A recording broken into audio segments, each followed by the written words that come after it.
कार्यक्रम जो महिलाओं के उत्थान के लिए सरकार के कार्यक्रम चल रहे हैं उनका क्या प्रभाव है या जो लाभान्वित हो रहे हैं उनकी क्या भावना है, वो और क्या चाहते हैं, उनके और क्या सुझाव हैं, उन तक पहुंचकर उनकी भावनाओं का जानना और उसके अनुरूप अगर कोई उन कार्यक्रमों में किसी सुधार की ज़रूरत है या गुंजाइश है तो उसको करने का। उसी तरीके से डॉक्टर भीमराव अंबेडकर समग्र सेवा अभियान है कि उसमें जो दलित महादलित बस्ती के लोग हैं या जो हमारे गरीब नागरिक हैं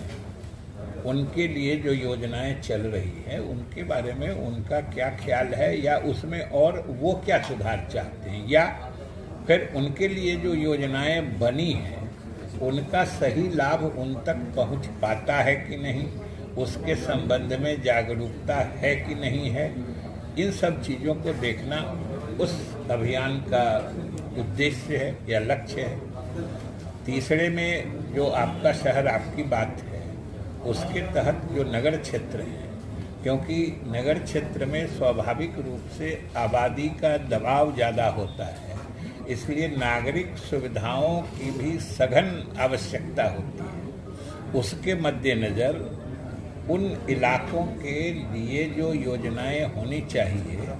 उनकी समीक्षा के लिए या उसके लिए और क्या करना है, हमारे जो स्थानीय जनप्रतिनिधि हैं उनके क्या सुझाव हैं,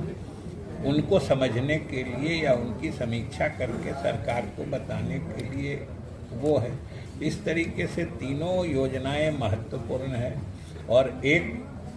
जो मौसम के हिसाब से आज के समय के लिए प्रासंगिक है कि ये जब हम लोग इस महीने में मई के अब अंत पहुंचने वाले हैं तो आज इस महीने के बाद से बाढ़ और सुखाड़ ये दोनों का जमाना प्रारंभ हो जाता है। आप समझते हैं कि बिहार अपने भौगोलिक अवस्थिति के कारण बहुत हम लोग भाग्यशाली नहीं हैं। सारी नदियां नेपाल से, उसमें भी पूर्णिया, सुपौल, अररिया, किशनगंज के लोग तो और समझिए नेपाल के नज़दीक बसते हैं। सारी नदियां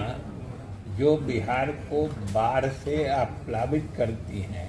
वो सभी नेपाल से आती हैं और बिहार में समझिए कि पूरा उत्तर बिहार पश्चिम से पूरब तक माने चंपारण से लेके किशनगंज तक ये सभी नदियां नेपाल से आके और पूरा यहाँ पर बाढ़ का प्रकोप